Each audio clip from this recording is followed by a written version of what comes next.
Good morning, everybody. Glad you are with us here as we continue and actually wrap up our Coffee with the Community virtual series for the first semester. Hard to believe that we are just about to conclude our first semester here in Liberty Public Schools, and we have a great presentation on tap for you here in just a few moments. But before we introduce our guests, you'll see on your screen some of our upcoming Coffee with the Communities for second semester, as we'll be resuming on Thursday, January 19th, as we will be joined by our Chief Equity Officer, Dr. Andrea Dixon-Seahorn, to provide an Office of Equity update. And then on Thursday, February the 16th, we will get a real-world learning opportunity update. Colleen Jones will be in, and we always enjoy that, in which she brings a lot of students that have actually been participating in some of these opportunities across the district. So that's coming up on Thursday, February 16th, and we will just continue to roll with different topics on our virtual series as part of Coffee with the Community. Today, I'm going to introduce our first guest. He is our Chief Operations Officer, Steve Anderson. He's been integral in our long-range and facility master planning efforts, and as that has continued over the course of now nearly 2 years. And he's going to then introduce Kevin Nelson with Hollis+Miller Architects. But without further ado, I turn it over to our Chief Operations Officer, Mr. Steve Anderson. Thanks for being with us this morning. Thank you, Dallas, and good morning. Really pleased to be here today and have an opportunity to share with the community, provide an update of our master planning process, and really to introduce Kevin Nelson with Hollis+Miller, who's been with the district, working with the district for the better part of 10 years. Kevin is a client leader and partner at Hollis+Miller, and Kevin will walk us through the process that has been in play for about 1.5 years now. And take us through the recommendations that have come out of that process to put a potential bond issue in front of voters here in April. So I'll introduce Kevin here to come on up and kind of walk you through that, and then I will conclude with some more information regarding the election in April.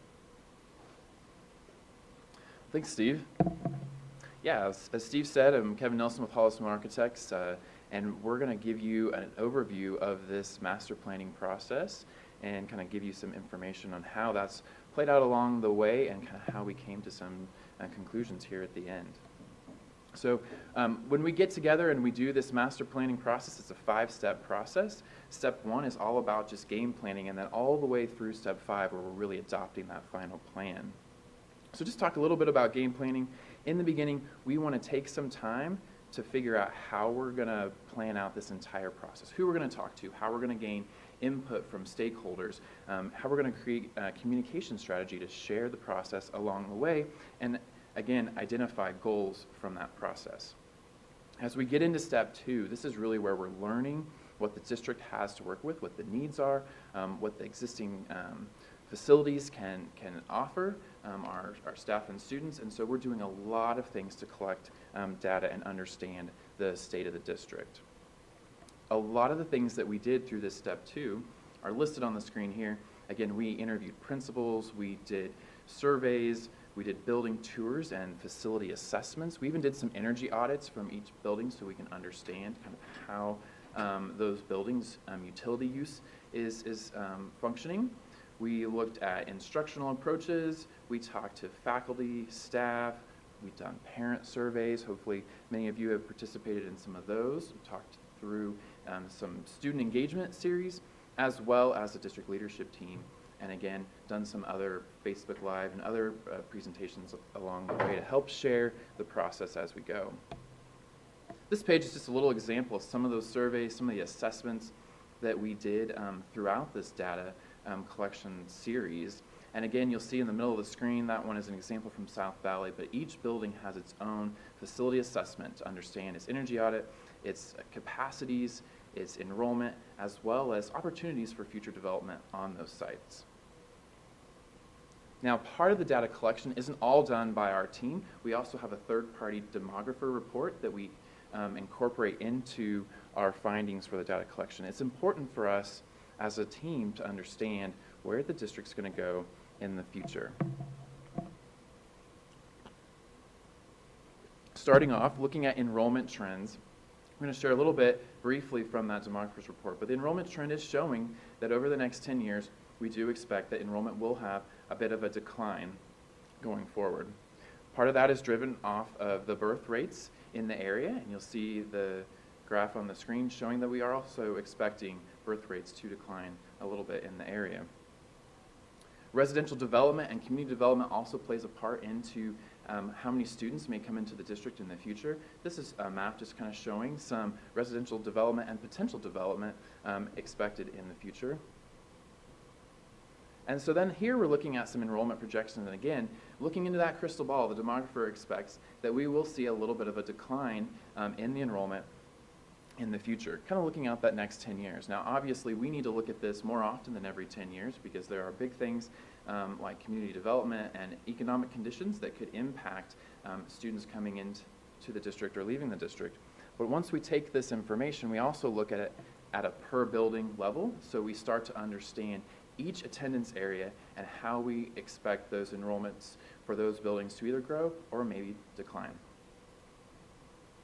So with all the data collection, all the demographer's report pulled together, we move into a step 3, which we call planning criteria. And this is really where we work with the district to set up what those planning criteria or those criteria for future projects may be.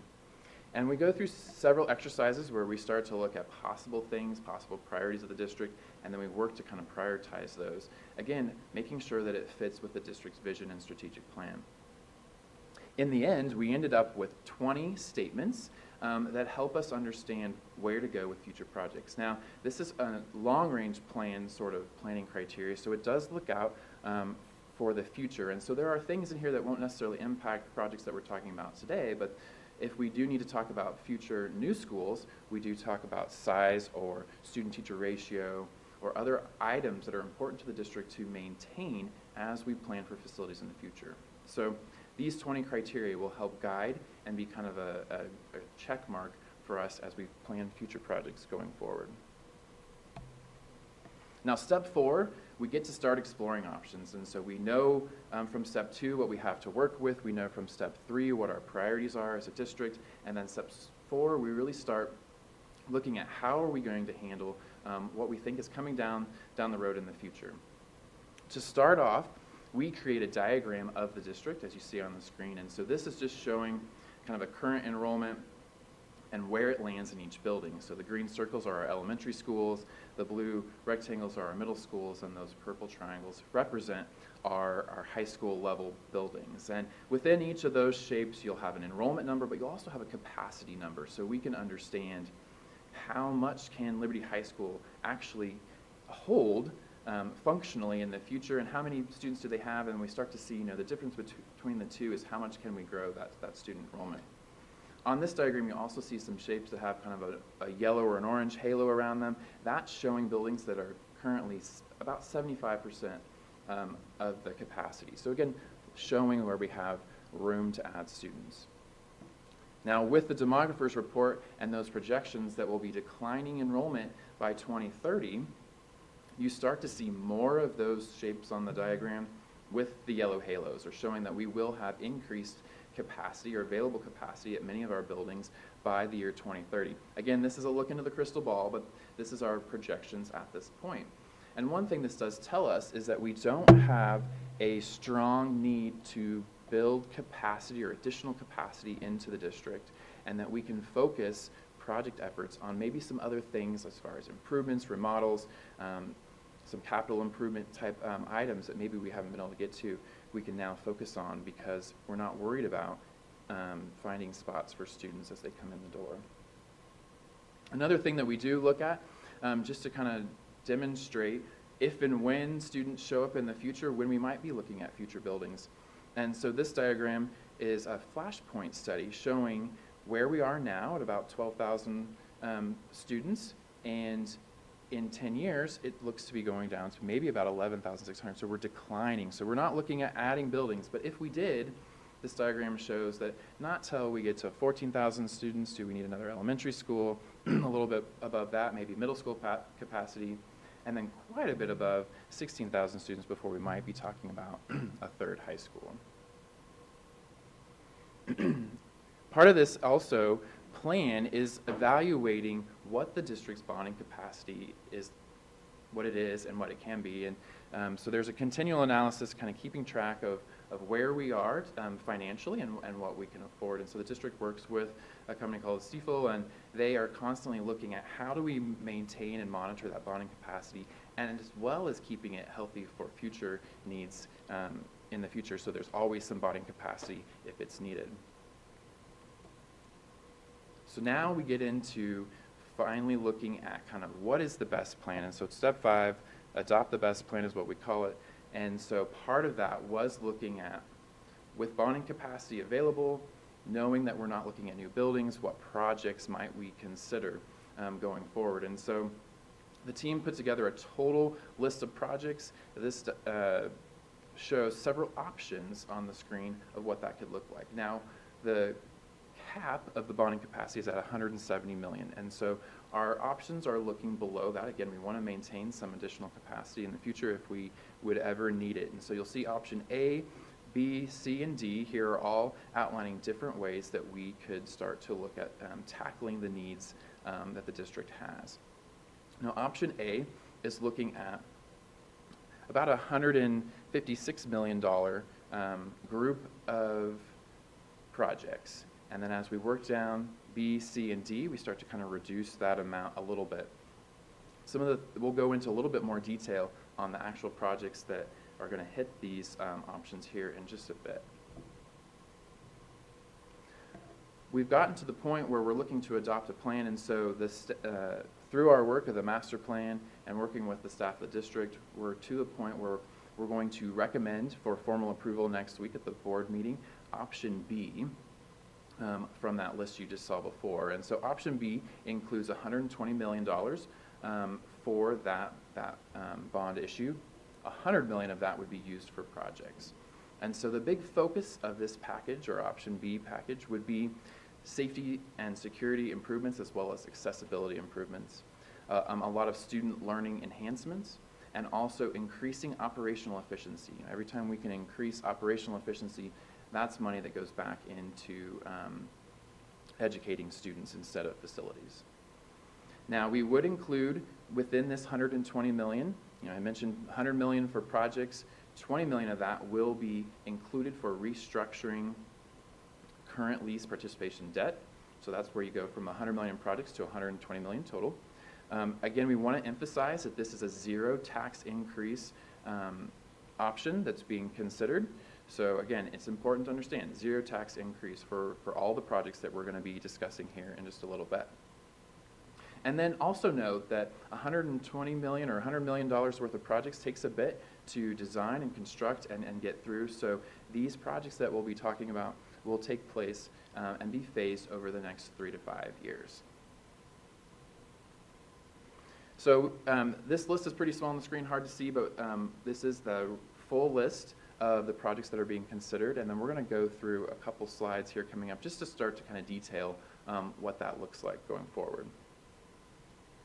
So first group would be district-wide infrastructure. There's about $39 million in that $100 million of the package that is about district-wide infrastructure projects. So there are LED light upgrades. Again, that is helping us create efficiencies with our utility bills, and those lower utility bills allows us to use money elsewhere for other things. We've got air quality and HVAC upgrades, exterior and roofing upgrades. Again, maintaining our existing buildings is important to the district to keep them functioning for many more years to come. Restroom renovations, a handful of buildings around the district that are in need of renovating those restrooms. That also allows us to improve any accessibility concerns there might be throughout that. And then finally on this list is playground safety and accessibility upgrades. So there's upgrades for many playgrounds around the district, new equipment and surfaces. Next group of projects would be kitchen facility improvements, about $8 million worth of kitchen equipment or remodeling of cafeteria kitchens. Specifically, Heritage Kitchen Scramble and the Liberty High School Kitchen Scramble are being suggested for renovation. For district support services, again, we talked about we're looking for ways to increase operational efficiency, which allows us to do other things down the road. And so district support services, this would be a new building for nutrition services and warehouse functions. This would be on the Southview campus site.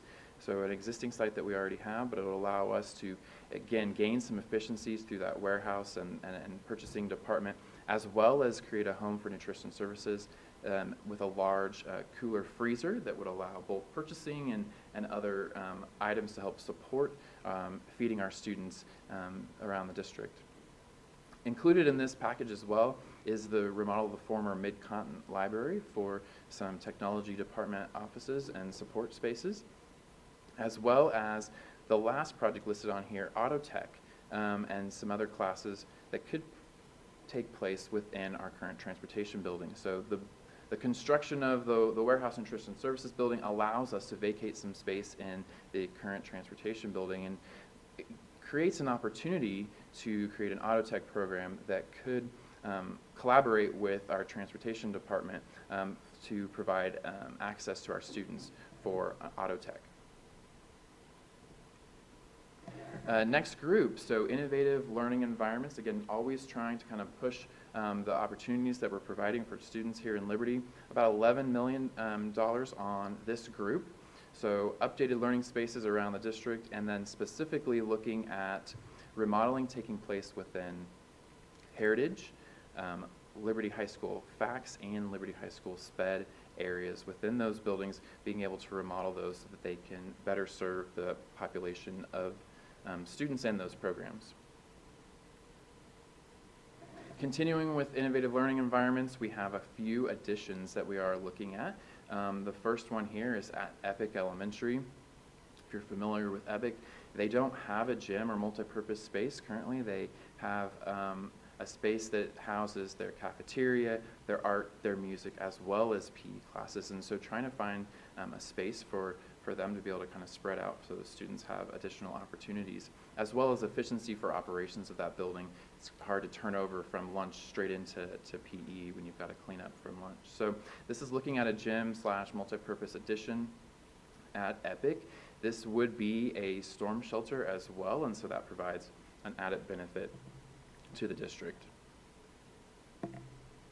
Next group, we've got two kind of twin additions at Discovery Middle School and South Valley Middle School. This would also be gym / flex performance space for those two middle schools. About $6.9 million each for those, and those would be very similar to each other on that site between the campus of those two buildings. And this would provide a lot of space where we've got crowded PE, looking for space to provide for those programs, as well as struggling to have some adequate performance space within those buildings. So that would help offload both of those needs. Next group, looking at Liberty Academy, and this would provide kind of an out building. It's not connected to the existing building, but it would be there to the west of the existing building, and it would be providing a kind of a shop space or an outbuilding that we've talked about that would give them a place for kind of messy, dirty projects, a place to tinker, a place to explore. Really project-based sort of learning would happen within this additional building, as well as providing some outdoor play space, a place to kind of get out and burn some energy and when it's nice outside. So you see a half-court basketball court included as well there at Liberty Academy. And then the final slide of projects here to look at today is just functioning or looking at helping our wellness and athletics. And so you'll see on the screen a couple different aerial views of what might take place there. The first one would be getting tennis courts at Liberty High School. Currently they don't have tennis courts on campus. And so this would be where the current old grounds building is. That building would be taken down and we would be able to add 8 tennis courts there for those students. Also a great opportunity for Epic to come across the street and utilize those as well. At Liberty Middle School, we have a track being included. So Liberty Middle School is currently the only middle school that doesn't have direct access to a track. So looking to add that. And then at both high schools, Liberty High School and Liberty North, looking at turf at the baseball and softball fields, as well as some other fencing, dugouts, maybe concessions, upgrades that take place on both of those campuses. Next, we're going to talk a little bit about some election planning, so I'm going to invite Steve back up to kind of share that piece with you. Thank you, Kevin. Definitely appreciate that quick overview. And certainly, if anybody's interested in more information, they can contact the district and we can provide more detail on the plan as it's taking form. And I would like to stress, too, that this has been about a 20-month process for us. We've been working on this project. We did hit the pause button last year about this time when COVID was picking up and we were having a hard time engaging the community like we really wanted to. So we did hit the pause button, and that's why this is kind of dragged on a little bit longer than maybe initially anticipated. I also want to really stress the fact that, you know, throughout this process and the level of engagement and really intentionally connecting with the community through the surveying instruments that we've used in the public meetings has really been a critical part of kind of forming the plan and forming the recommendation. And so as part of that, if we could advance the slide real quick. There's two issues that we're kind of heading toward putting in front of voters on April 4th of 2023. So that's just a few months out. We will be taking this to the board for final consideration here next week in anticipation that they approve the plan that's been outlined. And then there would be two questions that would be presented to the voters. The first one would be pertaining to this bond issue that Kevin has outlined. Again, it would be a no tax increase issue to a value of $120 million. $100 million would be projects, and $20 million of that work would be related to restructuring some existing debt on the books for the district. What that does is it frees up some additional operating and capital dollars for the district to kind of maintain our operations and some of our capital needs. We obviously stressed all the various points of the projects. I do want to stress that the level of work would require that the actual construction would take place over a 3 to 5 year window because we're touching a lot of different buildings and it would be a little complicated in organizing that work. So you would see construction if this were to go forward over the next few years. Another key date in mind here is if we do go forward, we have to put and certify the ballot language by January 24th of next year, and that's why this is on the current timeline that it's on. So that this is officially registered with the Clay County Election Board, so it can be put in front of voters. The required approval percentage for a bond issue is 4/7 or a little over 57% is required for that to move forward. And so that would be one question in front of the voters, all related to the bond issue. A second issue, and there will be more information on this coming forward in the next few weeks, that the board has been considering over the past month or so, is a levy transfer issue. So this would be a second question asked the voters. And this as well, this would not affect the tax levy at all. But essentially what it do is it would move about 50 cents from our current Fund 3 debt service allocation within our levy and moving that over to operations to create a little bit more flexibility to be utilized for compensation for our faculty and staff, also some additional dollars for capital improvements and just general operating needs. So we anticipate that that would be placed in front of voters as well. And then just one final point on that, that would require a simple majority approval for it to move forward. And so with that, again, appreciate everybody tuning in this morning. Certainly if you have any questions or would be interested in more details on the plan, you can reach out to us. I think a lot of this is on the website, but appreciate your time this morning. Thank you. Steve, in looking at our portal here and any questions, we have not received any questions specifically this morning, but we do want to just remind the viewers out here, many will come in likely and view this in replay format. If anyone has a question, they can obviously leave that in the portal and we'll be sure to get them an answer along with our other communication outlets. Yeah, thanks for mentioning that. So we have, if you go to the website, and I think it's in the upper right-hand section, you can kind of connect to the facility master planning process.